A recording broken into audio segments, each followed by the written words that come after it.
Hello.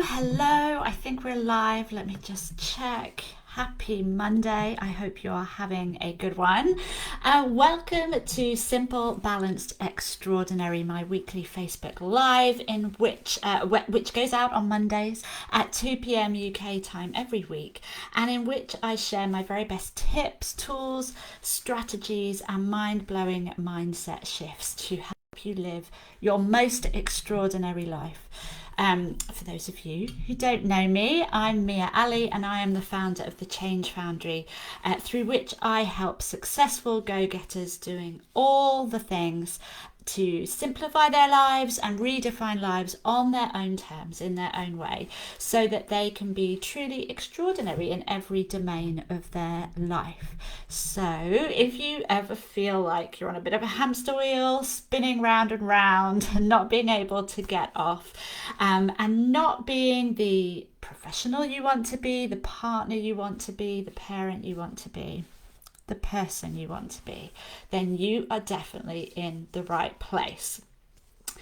So I invite you this week to think about your biggest, most important goal or dream.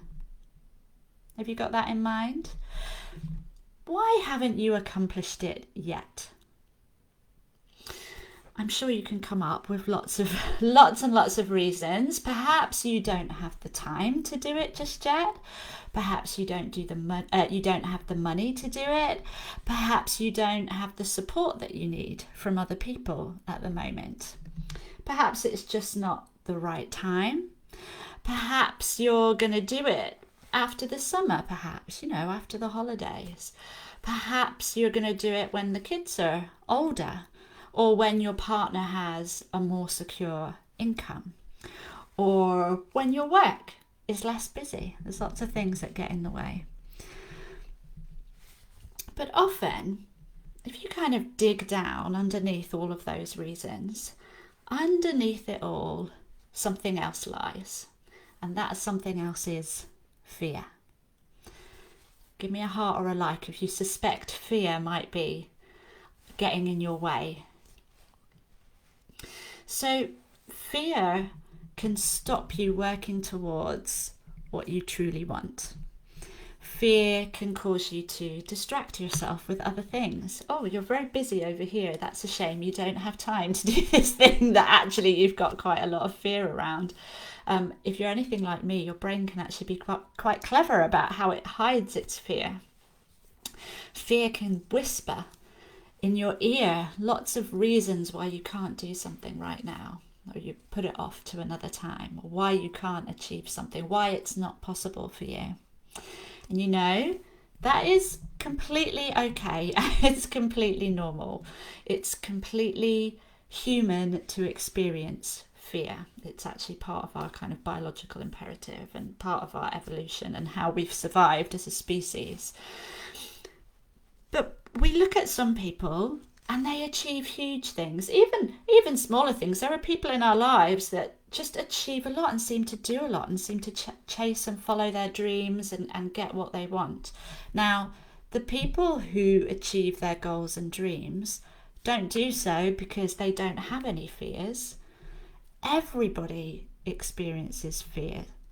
But the people who achieve their goals and dreams, what they're doing is they're working very intentionally to overcome their fears. That's the difference. So just take me for an example, because I have fears coming out of my ears at all times of day. As an entrepreneur, doing everything from private one-to-one coaching to huge organizational group workshops and programs, I honestly spend a massive amount of time working on overcoming my fears, which it might not come across that way to you, but there is lots of working on fears happening in the background. Just as a very recent example, if you're a Facebook friend of mine and yeah, feel free to friend me. I'm very friendly and I'm very nice, and you're all welcome to. If you have seen on my personal page today, I have described a fear that I've had just in the last couple of days. I am currently fundraising for Ashgate Hospice in memory of my brother, and because I know that most people won't necessarily be motivated to donate to some random hospice in Northeast Derbyshire. I don't even live in Northeast Derbyshire. I thought, well, how can I persuade people to donate? So I have created a workshop called Finish Strong 2022, and it's a mid-year planning workshop that I'm running next week online. Which gives people an opportunity to kind of look back over the last 6 months and gain all the juicy lessons from that, and look forward to where they'd like to be at the end of the year, and make a plan for how to do that. And for that, I might as well tell you about it since I've started telling you about it now. It's £10 to join the workshop. It's on Monday the 11th at 8 p.m, but it's on Zoom, so I'll be recording it. So if you can't make that time, I'll send you a recording, and I will pop. If you look on my page, you will be able to see the donation link to make a donation. Anyway, that isn't actually what I was going to say. So I have been fundraising for this since the beginning of last week, and all sorts of fears have come up for me around this. You wouldn't even guess how many fears I have around these things. And one of them in particular that I wrote about on my personal page this morning was that I'd put a target of £250 to raise. And I smashed that. We all together collectively smashed that on day one. And the amount was rising and rising. And as it was rising, I was like, oh, I wonder how much I can raise. And at some point, I got to the point where I'm like, I'm going to raise £1,000. That's what I want to do. That would feel like such a huge achievement to me. I'd be really proud of that. And on Just Giving, you can put the target that you're reaching, and you can increase it if you want, but I'd kept it at 250, and I thought, oh, how nice it looks that I'm constantly like, 200% of the fundraising target raised and all this kind of thing. And I kept thinking maybe I should increase it to £1,000 and kind of really own my goal, but something was holding me back, and I gave myself lots of reasons why I wouldn't do that. And this morning I was just thinking, I just need to own this goal. I was actually writing the workshop, and in the workshop I talk about having big goals and stretching yourself, but holding them lightly and not worrying too much about whether you actually achieve them, but them giving you direction. And I'm like, I have got to take this advice myself. And so I realised that I had, why was it that I wasn't prepared to put £1,000 as my target on Just Giving? I mean, why not? You're probably sitting there going, yeah, what, like literally, why not? And when I thought about it, it was because I was afraid. I was afraid that I was going to put this target up and I wasn't going to reach it.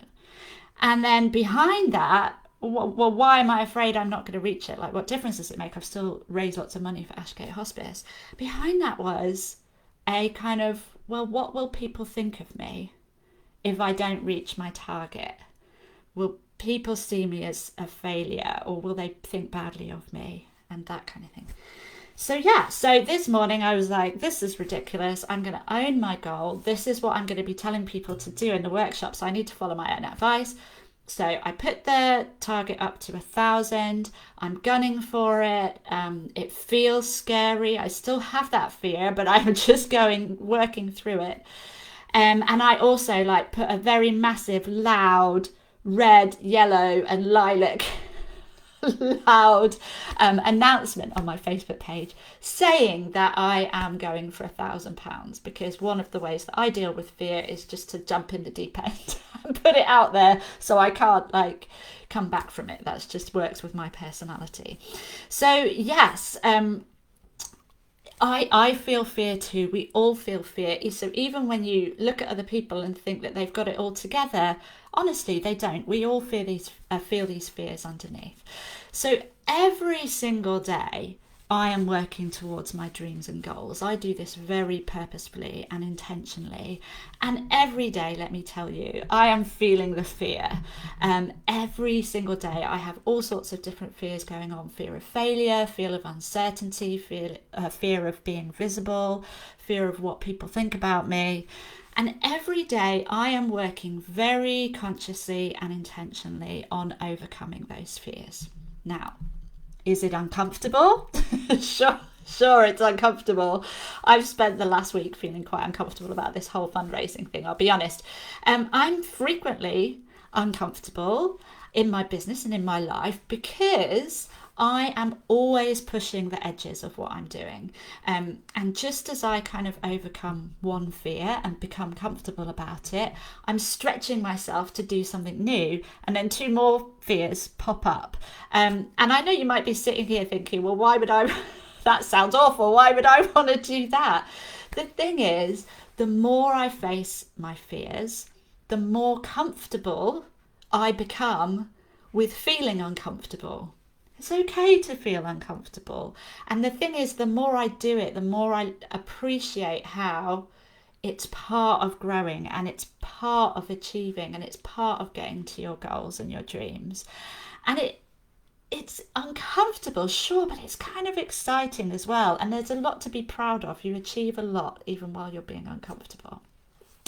So, whilst I still have lots of fears, I now have lots of strategies for overcoming, or I say overcoming, but sometimes it's just bloody minded pushing through my fears. So let me share some strategies with you for doing just that. And I promise you, if you work on this, you will grow as a person, you will get braver, and you will get more of what you want in your life. And on top of that, you will probably inspire those around you to do the same. So your friends, your loved ones, your kids, you'll be a great model for everybody. Okay, so here we go. Here I think I came up with 8 in the end. I'm sure I've got many more, but I'll go with the 8 to start with. So, number 1, and this is where you should start no matter what. Identify your fears, right? You've got to get clear on what you're actually facing. So take a few moments and reflect, however you like to reflect. If you're a person who likes writing, you can journal on this. If you're more a kind of drawer, you could doodle. If you don't like doing either of those things, you can just have a think about it in your head. And ask yourself questions such as, okay, I want to do this thing. I'm not achieving it. What am I afraid of? Start there. What am I afraid of? And just journal as much as you can on that. Just see where that takes you.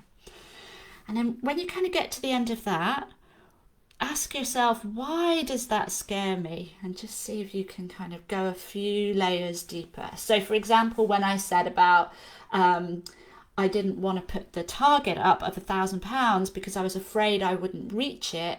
Well, why does that scare me? Because I think people will think badly of me underneath that, right? So there's always like a number of layers of fear in there.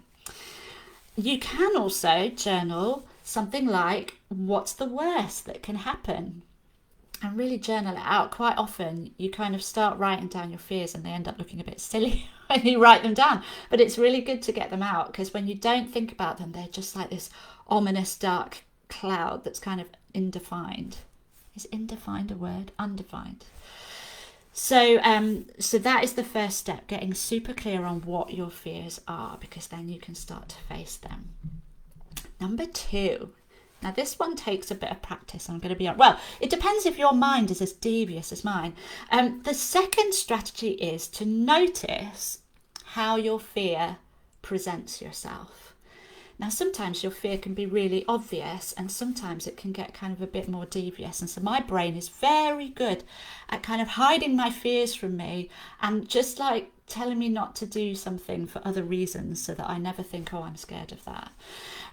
What stories are you telling yourself when you kind of are trying to do something and then you get a resistance to doing it? What stories are you telling yourself?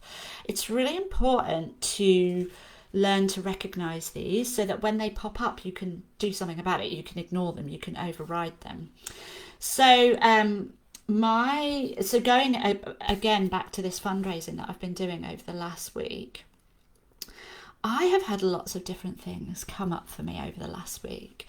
I've had stories that have come up such as, I'll just post once about it and then I'll just see what comes out. That I won't do any more because I don't want to bother people. You know, people get annoyed if I post more than once.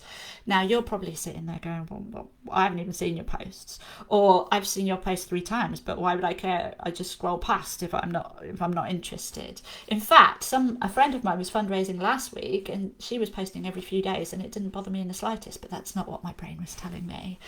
I've been going to contact certain people and thinking, oh no, they wouldn't be interested in that workshop.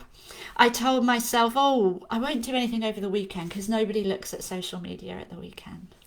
I told myself I won't put the target up to 1,000 because I've probably got all of the main people who are going to donate by now, and so it'll be really hard to get that last bit. Do you hear? None of these stories are don't post because people will laugh at you or something. Then none of them are obvious kind of fear, like this is my fear, I don't want to post something because I'm scared of what someone will say. These are all clever little stories that my brain has told myself over the last week in order to stop me doing it. And my fear is there for a really good reason, right? My fear is trying to keep me safe and comfortable, because isn't that nice? But safe and comfortable doesn't raise money for Ashgate Hospice. Safe and comfortable doesn't get you your dream life. Okay, so it's really important to recognise those stories. And I'm getting very good now at recognising my voice that comes up, and I'm just like, oh, there it is again, that's interesting. Let's just ignore that. So the more you practice this, the more you'll notice the stories. Okay, number 3, my third strategy. Create a goal that is bigger than your fear. So by this, I mean that if your goal or dream is so motivating that you won't fail to do it no matter what comes up, then obviously that is going to be the best scenario.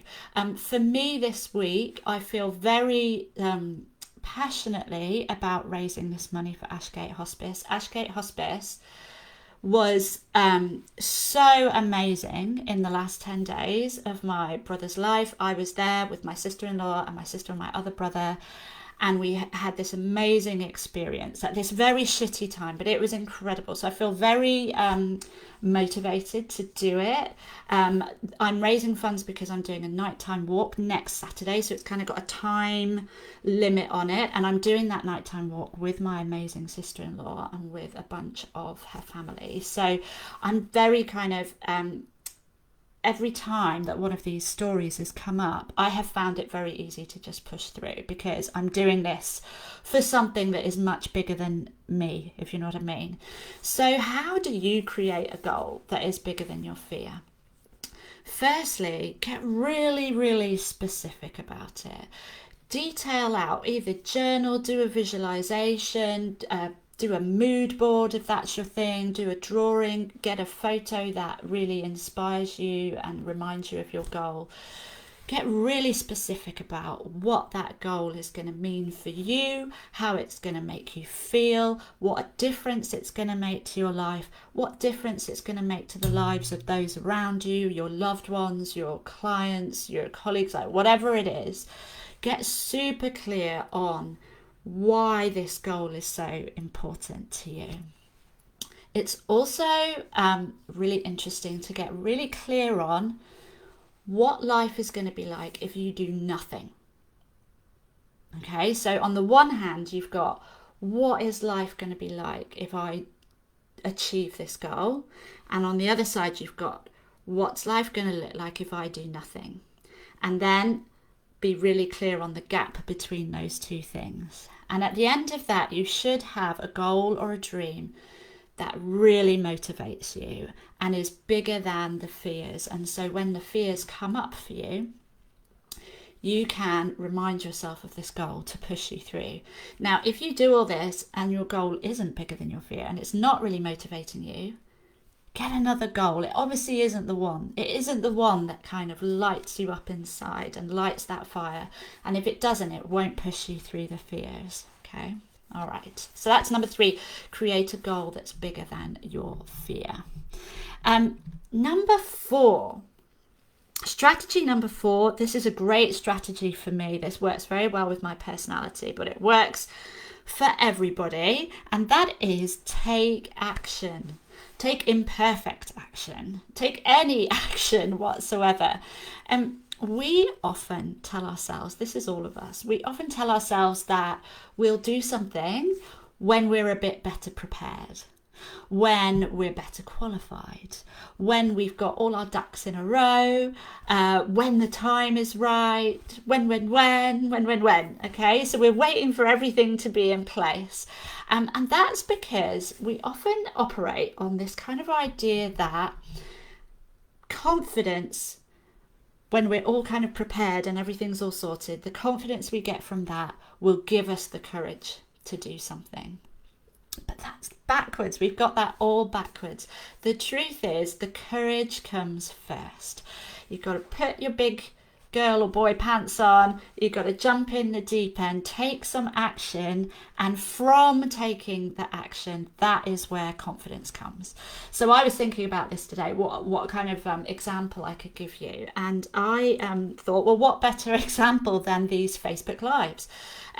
When I started doing Facebook Lives, however long ago it was, I didn't do them for a really long time. The thought of being on camera at all was like abhorrent to me. I've spent like decades not even wanting my photo taken. So the first step I had to take was have some photos done for my website and like get used to the visibility and putting myself forward. But being on video, Lordy, no thank you very much. And not only being on video, but going live, what if I mess up? What if I just freeze and I can't think of anything to say? Or like, what if I forget what I was trying to say? Or what if I make a fool of myself, etc, etc, etc. And so the first time that I did a live, I just did it. I think I was encouraged to do it by somebody, and I just decided to jump in and do it and not think about it too much. That's my thing. Like, just jump in, don't think. So I did it. Oh my goodness, I absolutely shat myself. Dare I say it? My stress response was through the roof. Like, I had an adrenaline rush and my heart was beating, and I was just like, and I just like went through it, and it probably took me like an hour to get over it. I don't know if it came across like that, but yeah, I was absolutely terrified at doing it. And you know what? Every time you do something like that, it gets easier. So that was the worst one of all time. And then the next one, I just felt a bit better about it, and a bit better and a bit better and a bit better, until eventually I'm just doing them every week and I'm not even thinking about it. So I didn't get all prepared and magic up some courage, some confidence before I did that. I didn't have it all sorted, and I practiced lots and I knew that I'd be absolutely fine. The courage came first, the courage to just take a leap and do it and be okay with it going horribly wrong. And it didn't, by the way, it didn't go horribly wrong. I'm sure it wasn't my best live that I've ever done, but I had the courage, I jumped in, and then by taking action, week after week after week, I gotten to this point where it doesn't bother me at all to go on live. So take action, take imperfect action, and that every single time you do something, it gets easier. Okay, number 5. This is a bit of an odd one, but and it doesn't sound like a inspiring strategy, this one. The strategy is make it robotic. And this is for the times, because let's be honest, this is going to happen. This is for the times when you really don't feel like doing the thing, whatever it is. Either because it is a bit rubbish, the thing that you've got to do, and a bit boring, or you just really don't, it doesn't like, this part of getting to your dream just doesn't inspire you that much. Or maybe it's because you've got the fear around it, and on a good day, your motivation from, knowing your goal really well and having a really clear and motivating goal takes you through. But today, actually, you're feeling a bit pants and a bit low energy, and you just still have to do it, and it's awful and you don't want to do it. Make it robotic, make it habitual. These are the things, this is the kind of stuff that I stick it in my calendar and I make an appointment with myself to do it. I break it down into steps, because for me, if there's something I don't really want to do and I've written something a bit vague, I'm just not going to do it. So for the things that I really don't want to do, I go split it into the smallest steps. First do this, then do this, then do this, then do this. I usually calendar it for first thing in the day so that I can't build up any sort of like reasons and excuses not to do it. It's that whole eat the frog thing that I've talked about before, and then I just do it like a robot. I know I don't want to do it, but all I have to do is show up for the appointment that I made for myself in my calendar and like tick off the bits. It feels really good when you're done. So by all means, if you're not feeling inspired, make it robotic. Okay. All right. This is let's go back to inspiring. Number 6, surround yourself with other people who are being courageous and facing their fears. You know, isn't there some saying about how you're I don't know, I'm making this up now, but there's something like you're the sum of the closest 5 people you know, or something. There's something like that. It's so much easier to be courageous and to jump in and to face your fears and to take imperfect action and to be inspired when you surround yourself with other people who are really trying to, and they're being courageous and they're like throwing themselves in the deep end and messing it all up and trying again. Even as I talk, it makes me feel more inspired. So have a good look about who's around you. And I'm not saying you should, throw your partner out because they're a bit down at the minute. But who can you bring into your life? Who can you make more time for? Who is going to inspire you as well? I regularly meet with a bunch of wonderful women who are exactly that for me. And my goodness, they're achieving loads.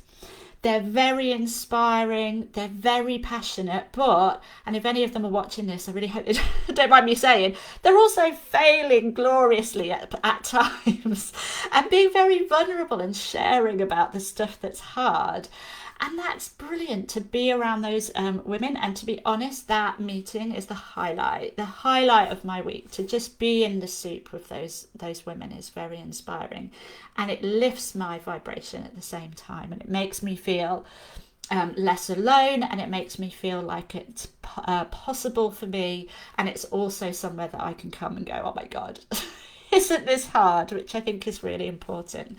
So who can you bring into your life that is like that for you? And speaking of that, number 7, a really good way that you can use people like that, that sounds terrible, you know what I mean, support each other perhaps, is to get an accountability partner. I talk about this quite a lot because I think it's really helpful. But is there somebody that is also trying to achieve something in their life, and you can be an accountability partner for each other, and you can check in with each other? It could be every day, it could be once a week, it could be once a month, like whatever that looks like to you. Somebody that you can say to, this is what I'm trying to achieve today, or this week, or this month, and this is what I'd really like to do. And then at the end of the day or the week or the month, you get together and say, well, this is actually where I got to, and then you can have a bit of a discussion about it. But just having someone to keep you accountable, and it works both ways, so you're keeping them accountable too, and you're both rising together, can be a very powerful way to keep you going when the fears are kind of resisting your action. Okay, and then my is it the most important? It is one of the most important strategies, and this is number 8. Accept that you are going to fail. Not completely, obviously, but along the way you're going to fail, because you will. Failure is an inevitable part of success. It really is. And when we're scared of failing, that is the biggest kind of block to us going anywhere, because if we're scared of failing and we don't even try, then obviously nothing's going to happen, is it? So I've got a couple of quotes from you, because there are amazing people who said this far better than I could ever say it. The coach Tony Robbins, the famous coach, said, no matter how many mistakes you make or how slow your progress, you are still way ahead of everyone who isn't trying. And even as I say that, that's just made me think you're still ahead of you if you weren't trying, right? So failure is still moving forward, right? So you will fail, and that is fine, because you cannot have the success without the failure. And there is a marvelous quote by Theodore Roosevelt, which Brené Brown uses a lot, and she actually named one of her books after, and I'm going to read it in full because I love it so much. And this speaks very much to the fear of failure, and also the fear which definitely hits me a lot, and I imagine it hits a lot of you too, and it's the fear of what will other people say. You know, if I stretch myself out towards this goal, if I do this thing that's out of my comfort zone or out of the ordinary, or I'm going out of my lane a bit, what are people going to say? Because people do have a lot to say, right? And you see it all the time on the internet. There's lots of people sniping away at anybody who's trying to do anything. So this is what he had to say. It is not the critic who counts. And by the way, he says man in this a lot. Man, women, people. Let's just bring it all in, but I'm going to read it how he wrote it. It's not the critic who counts, not the man who points out how the strong man stumbles, or where the doer of deeds could have done them better. The credit belongs to the man who is actually in the arena, whose face is marred by dust and sweat and blood, who strives valiantly, who errs, who comes short again and again, who spends himself in a worthy cause, who at best knows in the end the triumph of high achievement, and who at the worst, if he fails, at least fails while daring greatly, so that his place shall never be with those cold and timid souls who neither knew victory nor defeat. So powerful. So I invite you to dare greatly yourself and see just what you can achieve when you face your fears. I hope you've enjoyed today's training. I've really enjoyed putting it together for you. If you have, please give this a heart or a like to help with the algorithm so other people in the group see it. And let me know in the comments what resonated for you most, what was most helpful. And if you would like to come to Finish Strong 2022, then I will put the link to the fundraising page in the comments. All of the funds are going directly to Ashgate Hospice.